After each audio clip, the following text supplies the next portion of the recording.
I thought I won the lottery, but it turns out I just got scammed. When I saw these Merton Gersan American and Martinsville nightstands listed for free, I thought I struck gold. I knew the blue paint would be a real pain to get off, but if it's free, it's for me. I got straight to stripping, and wow, was it a satisfying strip, no pun intended. Look how that paint was sliding right off. I actually thought to myself, this actually might not be so bad, but I immediately revoked that thought once I got to the fluted drawers. I stripped, I scraped, I scrubbed. Each drawer took me a week, because not only were they fluted for a faux bamboo look, but they also had a bajillion decorative wormhole things on the fluting. I used a sharp tip screwdriver to remove the paint from each one. I felt like Dr. Pimple Popper. This part was fun and satisfying for like a total of 3 seconds. After a full month of removing the paint, I was finally able to sand and get started on repairing the veneer with epoxy putty. I attempted to remove some of the dark stains with several rounds of oxalic acid, but unfortunately I didn't have much success, but I still continued on. I sanded everything down with 120 grit, working my way up to 180. I couldn't believe it. I was finally getting to the end stages of this flip, or so I thought. I applied an oil-based conditioner, and then it was finally time for stain. I went with a walnut gel stain in hopes that it would cover some of the remaining dark marks, and as you can see, that was an immediate mistake. Now here's where we started, and here's where we are now. So I need your help on what to do next, because I've already spent 2 months working on these. I'd like to avoid paint, but that might be my only option. I've spent the last 2.5 months of my life working on these rare Merton Gersan nightstands that I got for free, only for them to turn out like this. They're giving pretzel rods.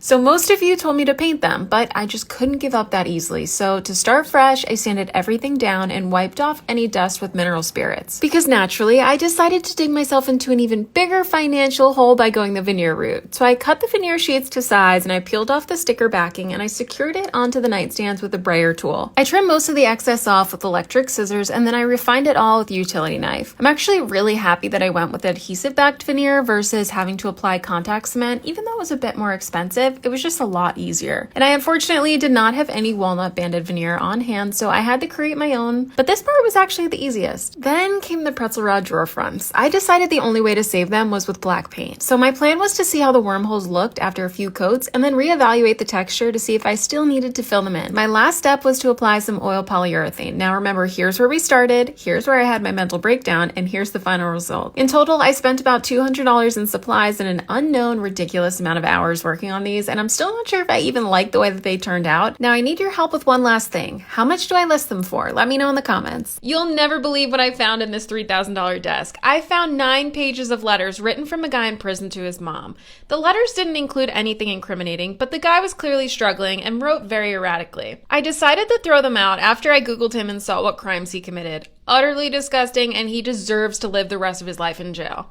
Anyways, I got this mainline hooker floating desk from his mother's estate sale for only $80, and this desk, like I said, can be worth up to $3,000, so I couldn't say no, especially knowing it would be perfect for my new home office. This was a pretty straightforward fix. I scraped, sanded, and then sealed. I decided to keep the natural contrast of the pine and the walnut veneer. After about 8 total hours of work, this desk was in my new funky home office, my own creative space. I'm really happy with how it turned out, and it fits perfectly, but don't worry, I made sure to sage this desk before using. I got this dresser at the thrift store for only $25. It had a crusty varnish on top, so I quickly scraped and sanded that off. It also had a lot of chipped veneer. I used Elmer's Carpenter wood filler in the color white to repair them. I love that this wood filler is white because it reduces the risk of bleed through that you may experience with other wood fillers. The tube was super easy and it dried so fast. I then sanded it down with 220 grit, which made for a flawless repair. Like, look at that. I then primed the drawers and I applied my first coat of paint. Isn't that crazy how you see no bleed through with the white wood filler? I was mind blown. But anyways, then I mixed up a whitewash and applied 1 coat to the body and the sides of the dresser. After I wiped off the whitewash and let it dry, I applied matte polyurethane. And the transformation was finally complete. So be sure to let me know what you think in the comments and check the caption for all the product details. Let's upgrade this mid-century modern dresser. I started off by using my carbide scraper to take off the top layer of varnish, which really helps cut back on sanding time. I then sanded the entire piece with 120, 150, and 220 grit. I also hand sanded all the little crevices. I used my favorite wipe-on polyurethane with a lint-free cloth. I applied 3 coats total and sanded with 220 grit in between. I love how walnut looks with just a little bit of oil, so I didn't stain the piece, I just sealed it with this oil-based polyurethane. I took my favorite metallic gold spray paint and spray painted the legs. I then used my repair kit to conceal some areas of chipped veneer or damage. I used Mohawk toner to match this pine portion of of the frame to the rest of the walnut veneer. And here's the final product. The handles are pine, but were originally toned to match the walnut drawer fronts, but I love revealing the contrast. So follow for more easy and profitable transformations. Here's how I ruined this $4,000 Haywood Wakefield vanity. I bought this vanity off of Facebook Marketplace for $200 about 6 months ago, and I have been working on it ever since. Haywood Wakefield furniture is extremely expensive because it's made of solid birch. This piece specifically was covered in water stains and gave me the biggest headache. I scraped, sanded, and did about 10 rounds of wood bleach, which only helped a little bit. Haywood Wakefield stains are very hard to replicate, but after a bit of research, I decided to go with Old Masters gel stain in the color Fruitwood. I was really nervous about this because birch never absorbs stain well, and sure enough, it came out awful. I felt like I got punched in the gut with this one. I walked away from this project for a whole 2 months, and then I finally got the courage and I decided to fix those discolorations with Mohawk Blend-All sticks.